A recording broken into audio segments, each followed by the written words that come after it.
Yehlisa, yehlisa, yehlisa, yehlisa, yehlisa, yehlisa, yehlisa. Ubizo, lungibize engalweni. Ngiyokhalela bani nayi iphimbo lami liphindaphinde entabeni. Ngithi inyawo zami ngibeleze kulo mhlaba nemsindo. Ngifunana noxolo ey'ngalweni. Kukhala isimayemaye emzini kamkhulu. Umkhondolo usekhaya. Sawubona to you, sawubona to yours, from one great spirit to another. Igama lami uThulani Malevu. Welcome to Ubizo. Today we speak of wealth, but not the wealth printed by banks, the wealth whispered by bloodlines and guarded by spirit. This episode is called The Wealth of the Ancestors, Economics, a Spiritual Law. Before coins, before banks, before credit scores, our ancestors traded in a currency older than gold. Relationship, land, skill, trust, reputation, and spirit. Wealth was not accumulation, it was circulation. Value flowed like rivers, and the person who hoarded became spiritually sick, for what is stagnant dies. In ancient Alkebulan, prosperity was measured in healthy soil, in strong community ties, cattle, grain, water rights, knowledge systems, spiritual purity, children and elders thriving, peace with the land, honor, humility, and service. Wealth was not mine, it was ours. There's a Zulu proverb, something to the effect of umuntu onothando unengcebo, which means one who has love has wealth. Then came the era of extraction, colonial mines, plantations, taxation, and forced labor. We were then taught that money is the only measure of value, that land is property, not a living body, that wealth belongs in vault, not in community, that a man's worth is what he owns, not who he uplifts. They took our minerals whilst convincing us that we were poor. They took our land and called us landless on our own soil. They taxed the very breath of our cattle and crops. They then broke the temple of economics and replaced it with debt. This was not poverty, it was displacement from ancestral economic law. True wealth is aligned with universal law. When you violate spiritual economics, you pay in chaos.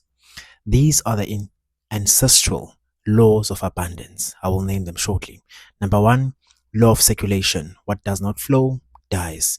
Blessings move through generous hands. Number 2, law of reciprocity. Give where you eat, plant where you harvest, honor where you drink. Number 3, the law of ancestral alignment. A wealth path that betrays your lineage will always collapse. You cannot prosper whilst abandoning who you are. Number 4, the law of skill and calling. Your gift is your currency. Work that dishonors your spirit starves your destiny. Number 5, law of land. To own nothing of the soil is to live rootless. Land is not property, it is identity. It holds ancestors, food, medicine, and memory. Number 6, the law of community of wealth. If only you rise, that is not success. It is exile masquerading as achievement. Iminyango ivulwa ngabantu, hayi ngemali.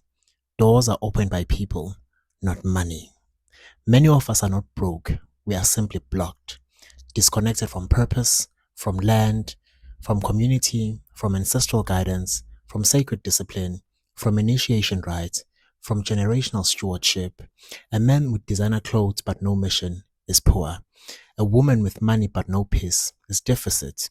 A nation with diamonds but no unity is bankrupt. Poverty is not only financial, it is spiritual dislocation. The new wealth of Alkebulan is rising.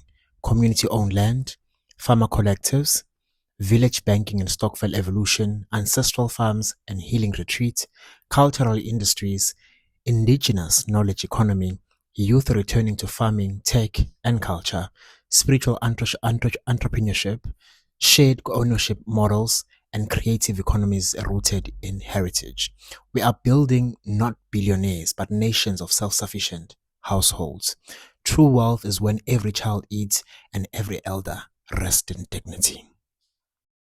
Each week, we can be able to actually do at least one of the following. Pour libation and ask your ancestors, direct my hands to work with what honors you. Invest in land, seeds, tools, books, skills, not only lifestyle. Build a family economic council. Plan wealth as a lineage, not as an individual. Practice daily gratitude. It amplifies vision. Give a potion to the community, even if it's small. Create with your hands, farming, craft, music, writing, teaching. Creation aligns you with divine currency. Speak prosperity blessings over every child you meet. Remember, words plant future harvest. Children of Alkebulan, you are not poor. You are interrupted, and the ancestors are restarting your flow. Wealth is not found in banks. It is found in alignment with spirit, land, and destiny. Until next time, okuhle, umusa, kanye nokukhanya ekuhambeni kwakho. Light, mercy, and blessings upon your journey.